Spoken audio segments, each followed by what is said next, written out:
Warning, the following content contains adult language, because I guess kids don't say fuck.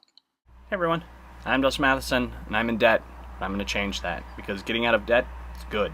So I haven't really posted a Debt-Free Friday in 2, maybe 3 weeks, something like that.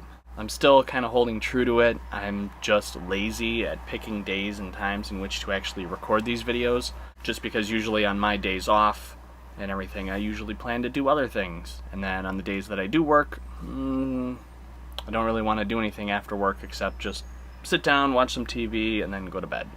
But I have been keeping true to the Debt-Free Friday philosophy, and every time when I get paid, I, look at the between now and the next paycheck and see all the bills that I can pay. I have been having a lot of problems with Capital One though, because since I owe them $6,000, your minimum payment is based off of a percentage of what you owe. My minimum payment is usually like $230, something like that. And with me not paying it for 3 months because I was on a hardship program, and then with me being in the hospital and being sick, and then my car breaking down and everything, I haven't been able to catch up to where I needed to be. As of today, I am $700 past due with them, and so now I'm starting to rack up late fees and over limit fees and shit like that, which obviously sucks. Not to mention, if you don't have a Capital One card, never get it. Number one, you shouldn't be getting credit cards to begin with. But number two, Capital One, if you are late at making a payment,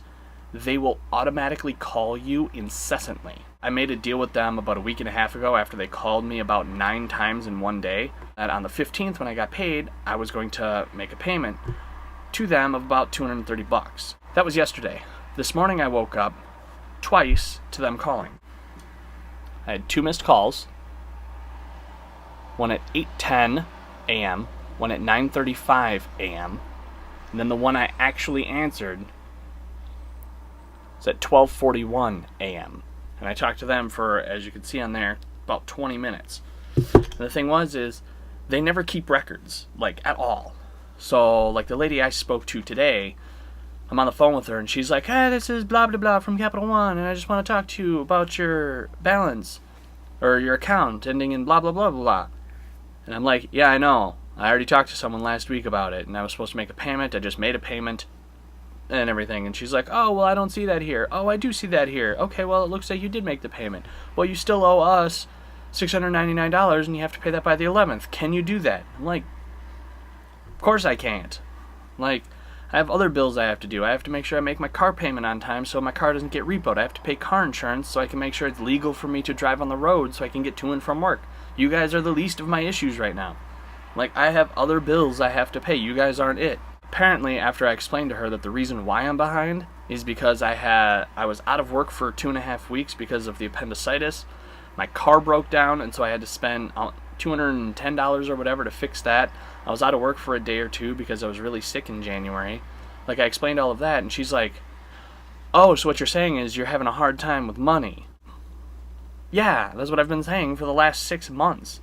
She transferred me over to the hardship program again. I talked to somebody else, and we worked out some deal where I don't have to worry about the past due amount, but I do have to pay $250 a month for the next couple of months, and everything will be fine. Like I said, I got paid yesterday, so today I'm actually planning on, after I'm done shooting this video, to go out and actually make my car payment. And I still have restitution I have to pay to Best Buy.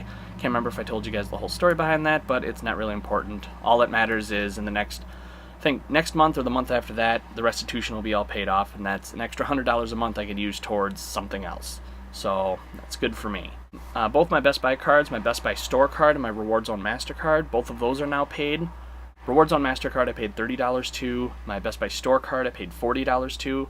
I know in a previous video I said that starting in February when I got paid, I would be paying $250 a month plus the minimum payment and everything to the Best Buy store card, so I wouldn't get charged interest for the television that I have. But with Capital One basically raping my cell phone every day and all my medical bills and everything, I have to come up with some type of creative solution to figure this out. So that's pretty much it. Yeah, that's all I did.